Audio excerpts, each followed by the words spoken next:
The men began operating the service module and command module simultaneously to separate from the third stage of the rocket. Then the command module rotated 180 degrees. Their task was to dock the command module with the lunar module inside the third stage of the rocket. They were the lunar landing crew of the Apollo 13 mission, marking humanity's third lunar landing. As the elevator reached the command module, the three astronauts slowly made their way toward the rocket, which carried humanity's milestone in space exploration. Under the watchful eyes of the world, after entering the cockpit, the crew members secured their seatbelts, paid them the highest respects, and slowly closed the hatch. Upon receiving the command, the launch center began the countdown for liftoff. As the ignition system activated, the devices securing the rocket slowly retracted. As the final securing brackets fell away, the rocket's tail ignited instantly, releasing thousands of tons of thrust. Soon, the rocket began to ascend rapidly, entering the clouds before beginning to tilt toward its intended orbit. After entering low Earth orbit and reaching the predetermined time, the control center began issuing separation commands, and the mission commander pressed the separation button. After entering Earth orbit, the mission commander received the command to separate the second stage rocket, and the third stage rocket ignited, continuing to propel them toward the moon. At this point, the Saturn V had fully entered the Earth-Moon orbit, and the next task was to dock the command module with the lunar module. This step was also the most critical part of the lunar landing mission. They had only one opportunity for docking, and if they failed to complete it, it would mean they could not land on the moon. Although everyone at the ground control center was secretly sweating, the men remained calm and completed the docking successfully.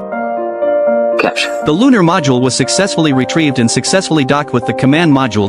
In this lunar landing mission, the lunar module was named Aquarius. At this point, all that remained was to guide Aquarius into lunar orbit to achieve the lunar landing and once again accomplish this monumental feat for humanity. However, what no one could have anticipated was that a seemingly routine operation would trigger a catastrophic disaster.